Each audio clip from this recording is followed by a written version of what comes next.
Hi, everybody. Kat here. Well, does King Charles' wind farm expansion proposal really mean a windfall for the British public? We're going to look at this today. It's been announced that the wind farms along the coast, the Duchy of Gloucester, I believe, that is the king's income stream now. It's the monarch's income stream. In the last few years, they have created wind farms off the coast. Last year, the profits from the wind farm were about 350 million pounds. Now, out of the profits, the king is allowed to take 25%. Well, there's a new proposal now that over the next 3 to 10 years, he plans to expand the wind farms to a huge degree in the hopes of being able to power about 5 million homes, perhaps more over that period of time. Now, here's the thing. What Charles has said with the expansion of the wind farms, what he wants to do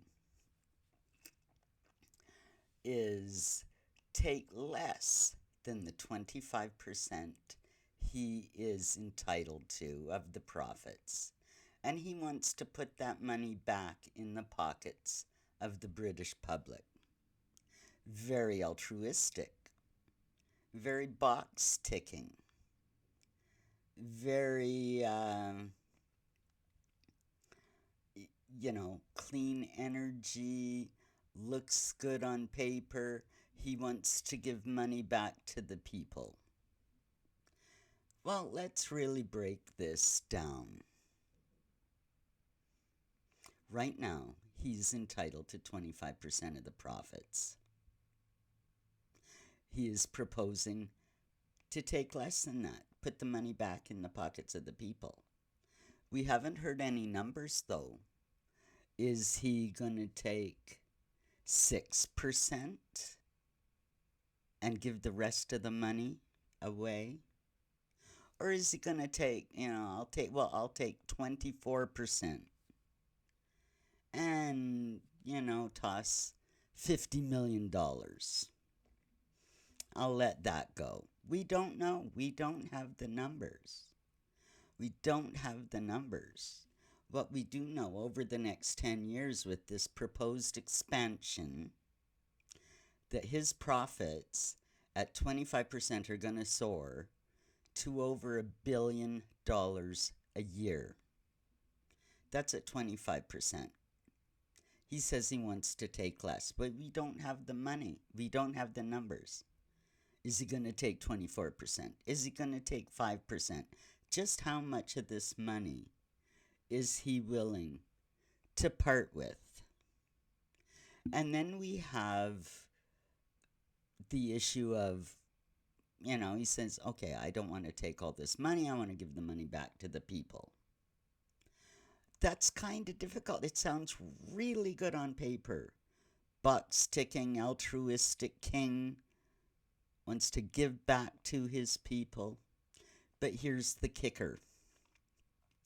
Whether it's 2% he's going to give back, or 20% or 24%, that money doesn't go directly to the people.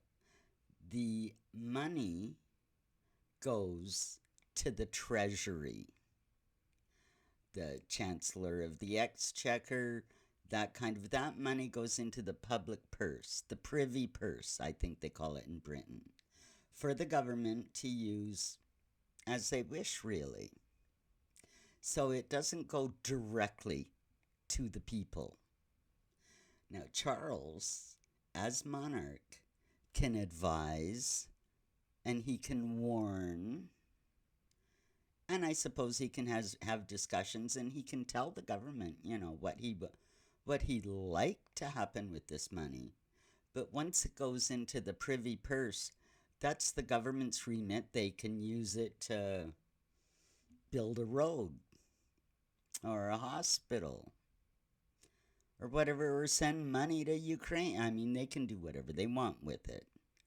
Charles, as monarch, has no legislative powers. So he cannot go to the government and say, okay, I'm going to give up this certain percentage of my profits, which is going to mean, maybe an extra $500 million for the privy purse, and I want to direct this money to the public. I want to offset their energy bills. He doesn't have the legislative power, first of all, to tell the government to do anything. And anything like that would be legislation.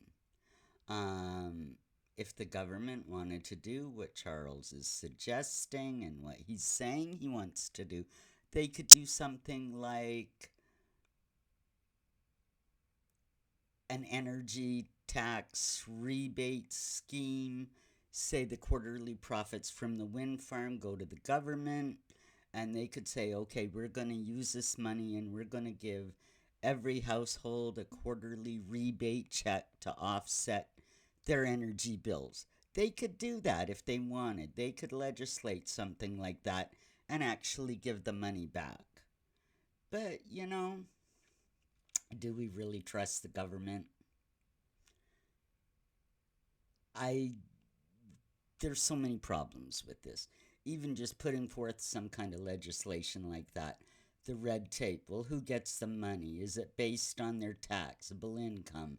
Is it based on the size of their home? Is it, their carbon footprint? Who knows how they would even draft legislation such as this to give back a rebate to the people.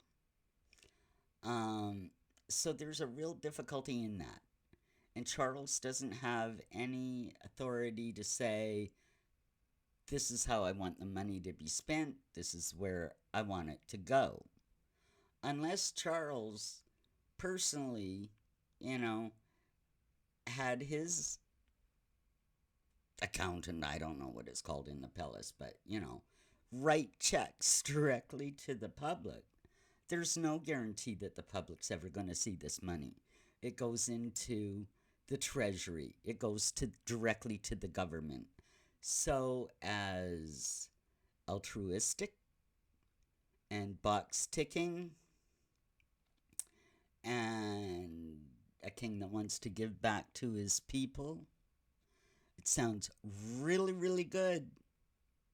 Sounds good. It'll give him brownie points. Oh, he really cares about the people. But in practice, there's no guarantee.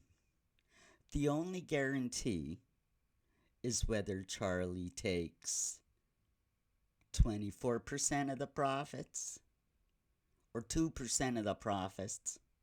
He still comes out millions, perhaps billions of dollars richer every single year because of this wind farm income stream he's developing. The monarchy will win. Whether this money, and we don't even know how much, we have no idea how much. It's kind of like when they say, oh, the monarchy pays taxes. They pay voluntary taxes. We don't know how much. They probably don't pay your tax rate. So, I hate to sound cynical, but I think you have to be. Because whatever number he decides that he's going to give to the government out of this 25% goes to the government. If the government can do whatever it wants, there's no guarantee it's going to actually go to the people. So this is a story that we're going to have to follow. We're going to have to try to find out exactly how much Charles is of the 25% he's willing to defer, and how it may actually benefit the people or not. Sounds real good. But is it? We'll have to find out. Have a great day, everybody. Like and subscribe, and we'll see you in the next one.